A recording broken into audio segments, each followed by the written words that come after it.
think about it too much, too much, too much, too much. There's no need for us to rush it through. Don't think about it too much, too much, too much, too much. This is more than just a new lust for you.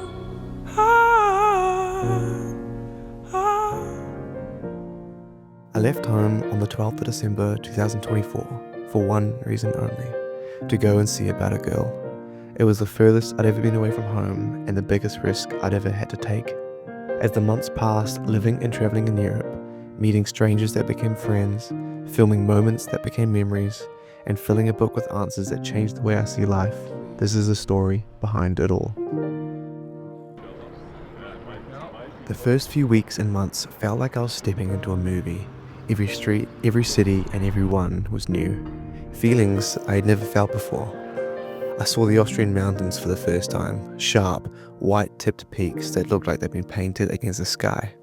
I skied down slopes I'd only ever seen in movies, wandered through Christmas markets glowing with light and hearing voices and laughter in a language I didn't understand. I spent my first Christmas away from home, reading letters from the people I love, feeling their words instead of their presence. There were sunsets that stopped me mid-step and mornings so still they almost felt sacred. And for a while, life felt calm. Put the beat down? Yeah, there's so many cameras out, baby.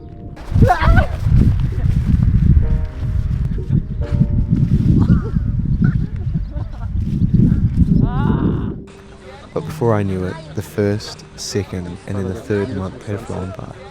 Like a dream I didn't want to wake up from. I'd seen Rome, the kind of city that feels alive when it sleeps. Everywhere I looked, there was history carved into the walls. The buildings, cracked, faded, but beautiful. They told stories older than anyone I'd ever met.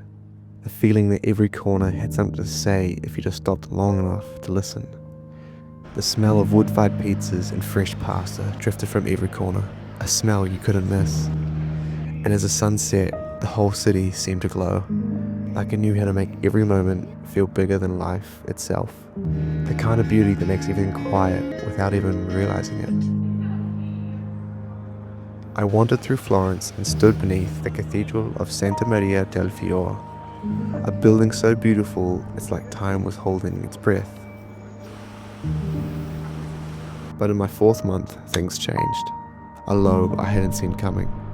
The girl I'd crossed the world to see suddenly became just a shadow of what used to be. The kind of moment that makes everything just stop.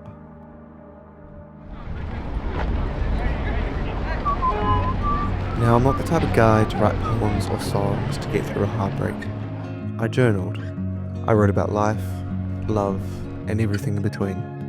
And somewhere in the middle of that, I was told to travel, see as much of Europe as I could in my last few months. And that's when I decided to create something that would be passed down for generations to come. I bought a book, empty pages waiting to be filled. And with one question in mind, I started asking everyone I met, if you were to give advice to your younger self, what would it be? As the months passed, page by page, the book started to fill. Some wrote about love, others wrote about time. 60 different people, 60 different answers. But somehow they all said the same thing in their own way.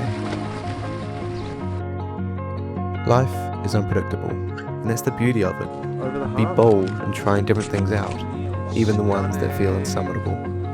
As long as you don't get hurt in the process, you'll grow from new experiences. Take it step by step and cherish it, because it'll pass by sooner than you realize. Be ready, be open, and be spontaneous to all adventures, opportunities, and people that come into your life. They will all shape the person you'll become. However, do not rush to this future, as it is the now and the journey getting there that is the most important and beautiful part. Do you trust Isaac? Completely. To quote Leo D, life moves pretty fast. If you don't stop and look around once in a while, you could miss it. Take things one step at a time, because you have the time. Take all the chances and opportunities. Just take your time to do them right.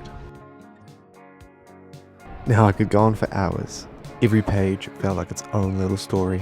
Different handwriting, different lives, but somehow the same truth is hidden in all of them. That no one really has it all figured out. Not them, not me, and not her.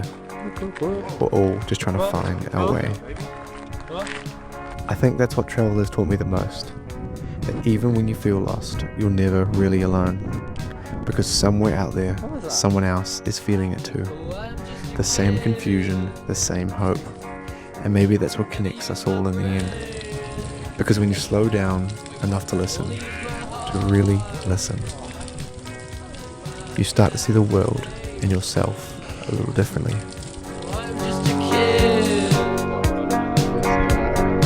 That's a pretty cool head. Ja.